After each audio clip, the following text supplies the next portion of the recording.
night was colder than it should have been for October. I could see my breath drift lazily from my mouth like a cloud in the air as I hopped out of the car. A bitter breeze bit at the exposed skin on my neck, causing me to pull up the collar of my jacket. Wow, what a house, I whispered excitedly.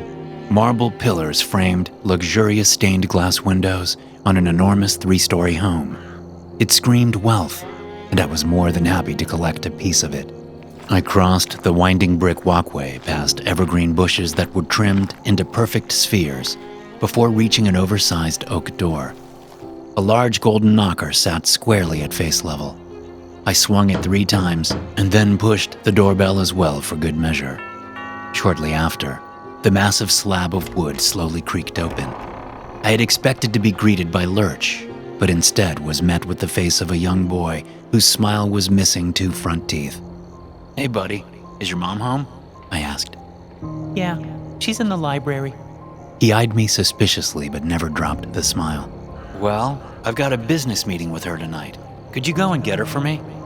Before he could answer, I heard a shrill voice ring out from somewhere within the house, telling the boy to let me in. He winced at the sound and stood to the side, swinging the door open the rest of the way. I crossed the threshold into a foyer that was carved in black and white marble. Snake plants lined the walls and copper pots as paintings of regal hunting dogs hung above them. A very formal family portrait hung high above a staircase to the right of the hall. A blonde woman scowled in indifference with a baby on her lap as a tall and handsome man stood behind them. Do you like magic? The boy asked as I trailed behind him through the hallway. Yeah, sure, kid. Who doesn't? I chuckled. I want to be a magician when I grow up, but my dad says magic is fake, and Mom says I should become a lawyer. He paused at the entrance to the library and gestured for me to go in. Well, you know something?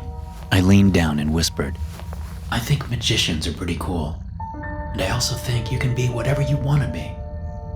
The kid smiled that toothless grin again as I ruffled his hair.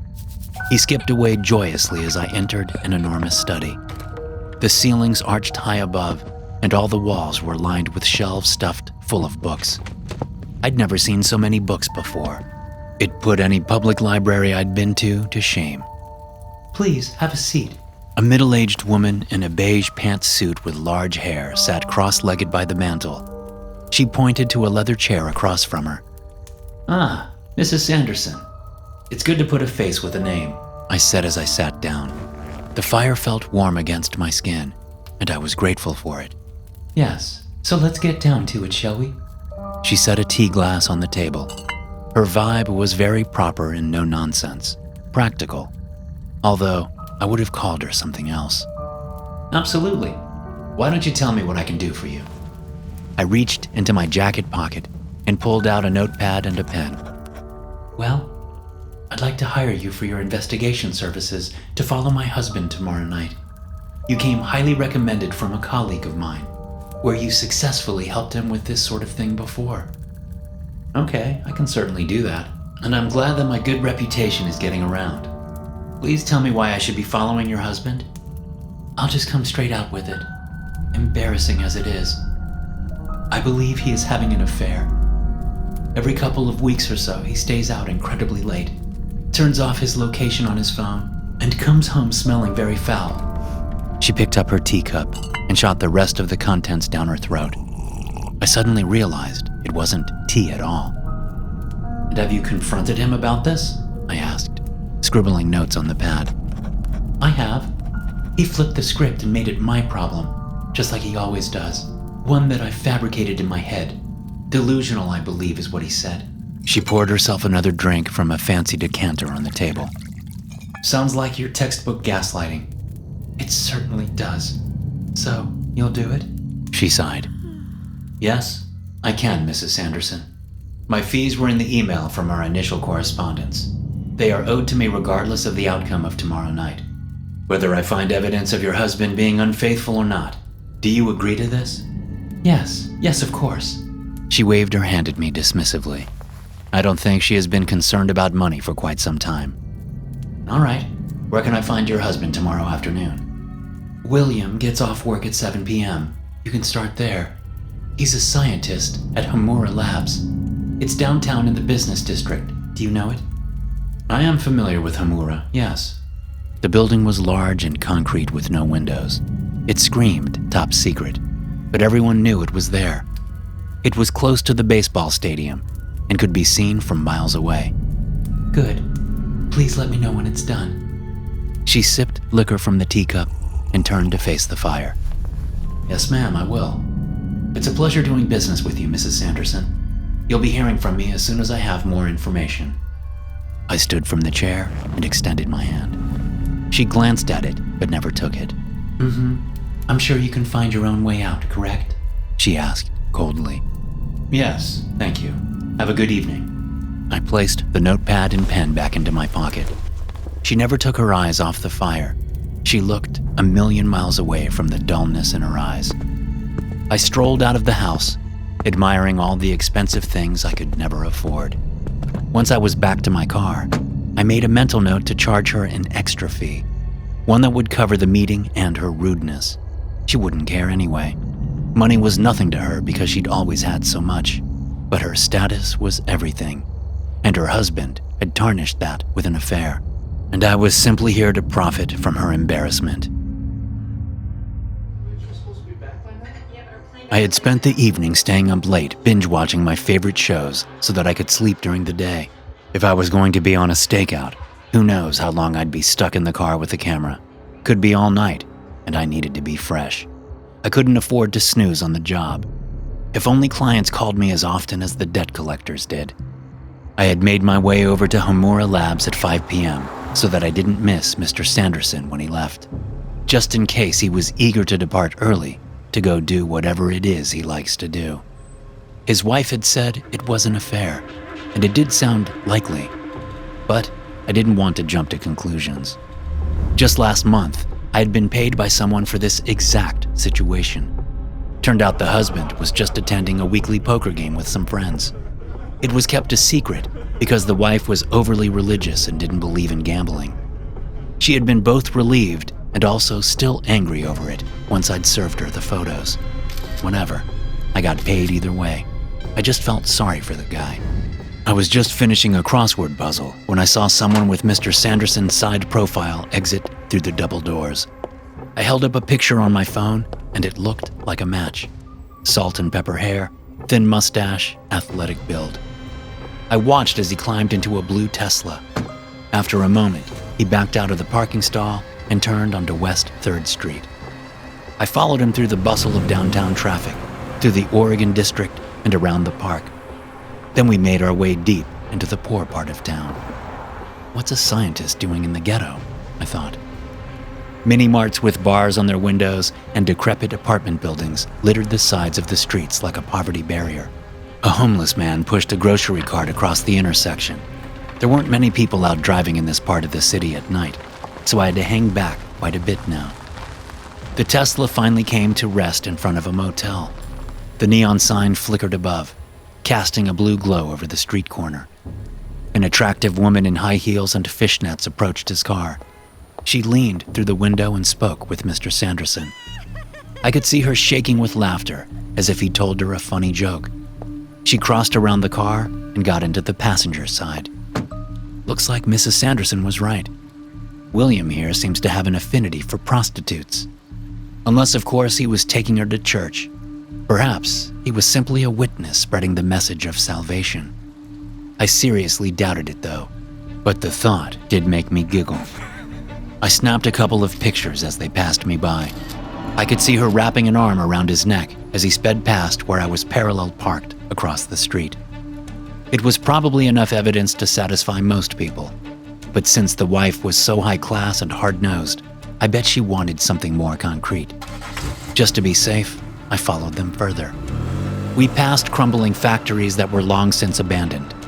Potholes shook my car violently as we approached a deserted warehouse that sat just between the edge of the city and the rural outskirts of a neighboring town. William parked near the entrance. I waited just down the road within eyesight and flipped off my headlights. The sun was setting quickly, and I wanted to stay hidden. He got out of the car and walked around to the other side to open her door and help her out. A real gentleman. I rolled my eyes and reached into my pocket for a nicotine pouch, placing it between my gums. They crossed the fractured asphalt to the entrance. Mr. Sanderson pulled a key from his pocket and unlocked the padlock on the chain that held the doors closed. He pulled the tangle of steel free and opened them, placing his hand on the small of her back to guide her through. He must be paying her pretty darn well to come hook up in this shithole. Either that, or she was just that naive. A light flicked on inside, illuminating a side office with shades that only covered half the window. It was my lucky day. I'd be able to see everything if I got close enough. I crept the car at a snail's pace into the lot and parked on the side of the building. Then I got out with my camera cord around my neck and slid my way across the metal siding on the exterior until I reached the window. I peeked inside and saw the woman kissing Mr. Sanderson. I snapped several pictures as they continued to undress, and as they eventually made love. It all seemed fairly passionate, and I certainly felt like a creep watching, but I was just doing my job. A paycheck was a paycheck after all. After I felt like I had enough photos to satisfy Mrs. Sanderson, I strolled back to my car. As I started to pull out of my hiding spot, I saw the light go off in the office. I quickly parked behind an overgrown bush that sat at the edge of the parking lot and killed the engine. I didn't want to be seen. The last thing I needed was a rich scientist with a vendetta that knew my face and license plate numbers. The happy couple exited through the double doors. He, of course, restored the lock and chain, and then even kissed her on the cheek. What a wholesome guy, I chuckled. She took about 3 steps towards the car before she doubled over in pain, crying out and reaching for him. William steadied her, but his face was slack. There was no concern to be seen in his features. What the hell? I quickly grabbed my camera back out of the bag. She screamed again, this time much louder. Instinct told me I needed to document what was happening. I powered on the camera and fumbled to take the lens cap off. I watched as he helped her gently sit on the ground. She was crying now. Then, her stomach began to expand.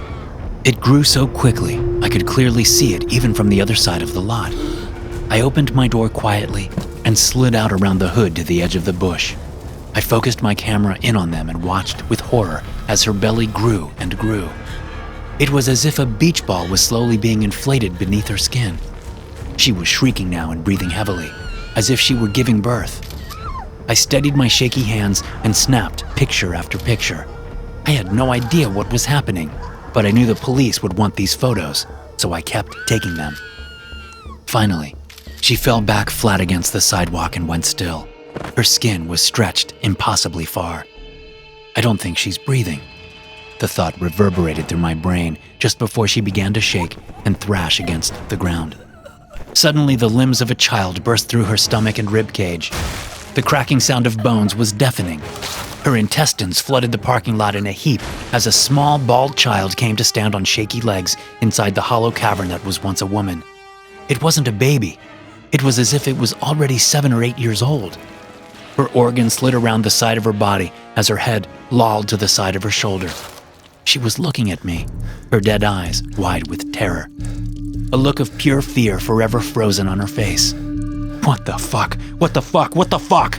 I screamed internally, only staying still by sheer willpower. My legs begged me to run, but I had to see. I had to understand. The child stared at Mr. Sanderson, and he smiled at it like he was a proud papa.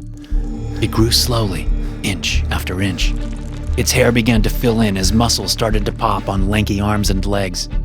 After a few minutes, it was the same size as William. It was William Sanderson. An exact copy stood naked before him, even down to the pencil-thin mustache. Mr. Sanderson undressed for the second time tonight and folded his clothes neatly on the sidewalk. They were both nude, admiring each other in the moonlight. It was surreal. I had no idea how to feel. My hands felt numb, and my mouth was dry. I had no idea what in God's name was going on, so I just kept the camera pointed at them. It was the only thing I could think to do. William reached a hand out to the copy of himself that was covered in blood. The gore-soaked Mr. Sanderson took it, and as they shook, the original William began to melt. I watched with horror as his skin began to liquefy like candle wax down his body. Then his muscle fibers started to sizzle and pop before all that was left was bone. The original William's skeleton still gripped the other's hand until it dissolved into dust that was carried in the wind. The William that had been born from the prostitute was the only one that remained, as a puddle of the former circled his feet. I continued to document him as he retrieved a towel from his car to wipe the blood off his body. Once he was clean, he unfolded the original set of clothes and put them on. He popped the trunk of the Tesla and took out a small can of gas. He walked over to the meat canyon that was once a woman and doused her with gasoline. As he lit the match and threw it on the remains, I lost my balance from my crouched position just for a moment, catching myself against the car. A loud pop rang out into the night as the fiberglass siding of the door panel caved in and bowed back out. He heard the sound and locked eyes with me as the fire raged behind him. "Oh shit," I croaked as I spun around and darted back into the car. He was breaking into a jog towards my vehicle as I started the ignition. I slammed on the gas and peeled out into the parking lot. He was right on my tail as I spilled out onto the road. I accelerated to 40, 50, 60 miles per hour, but he was gaining. I could see his angry face grow larger and larger in my rearview mirror. "Oh my God," I cried as he leapt on top of my trunk.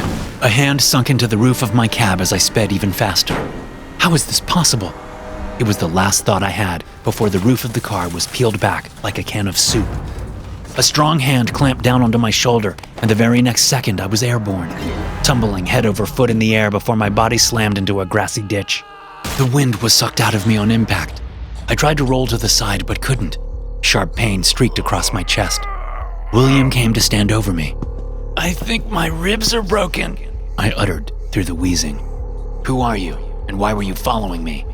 His face was calm, but the look in his eyes was cold and threatened violence. "Do you think they are broken?" I was in shock. It was all I could think to say.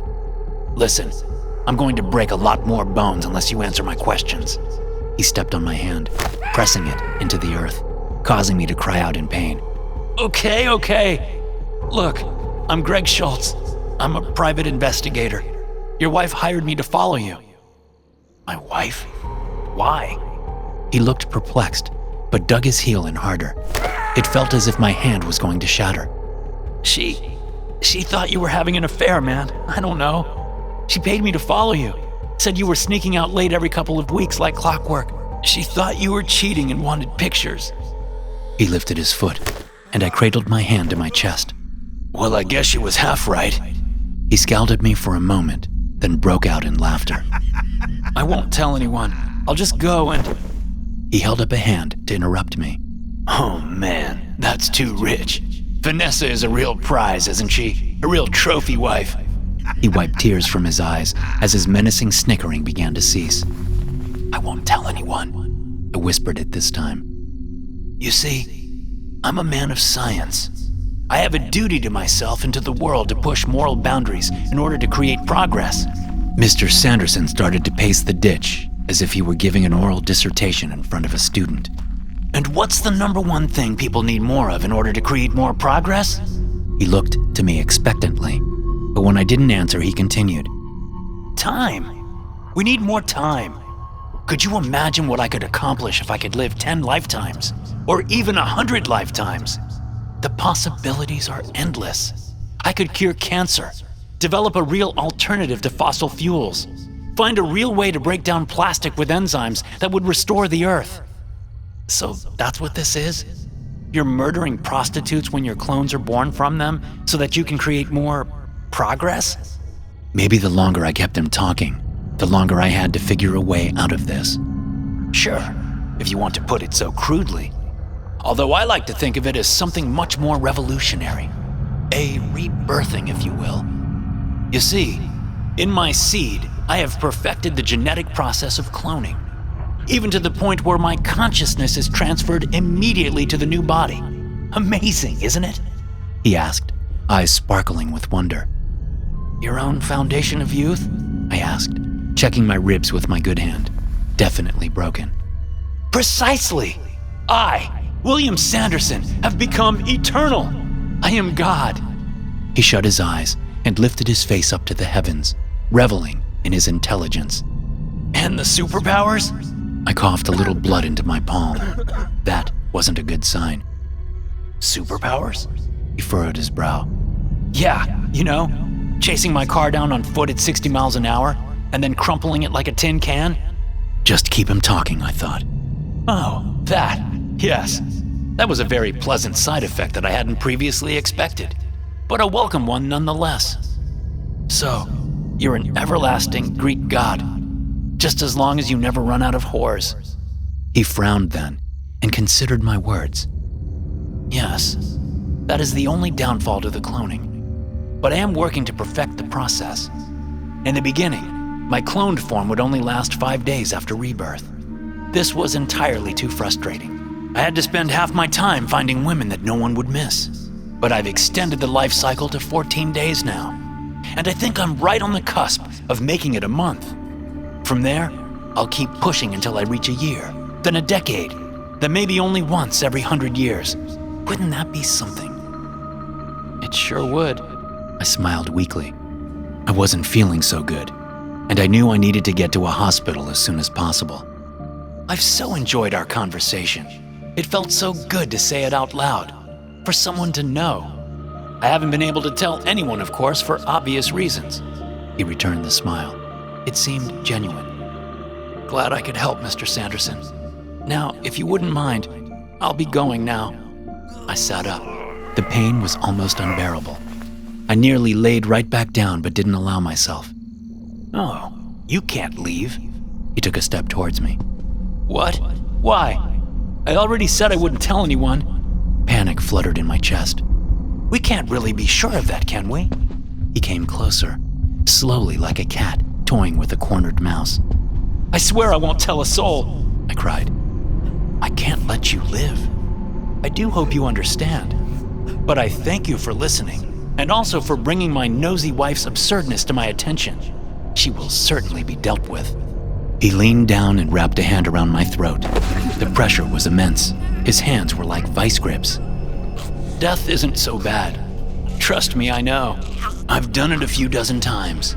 He grinned as he squeezed so hard that I felt the vertebrae in my neck break. That smile, that damn smile was the last thing I ever saw as everything went black. The pain disappeared and I became weightless. He was right. It wasn't so bad. Thanks for listening. If you enjoy these stories, be sure to subscribe to the podcast and check out some more of my episodes here.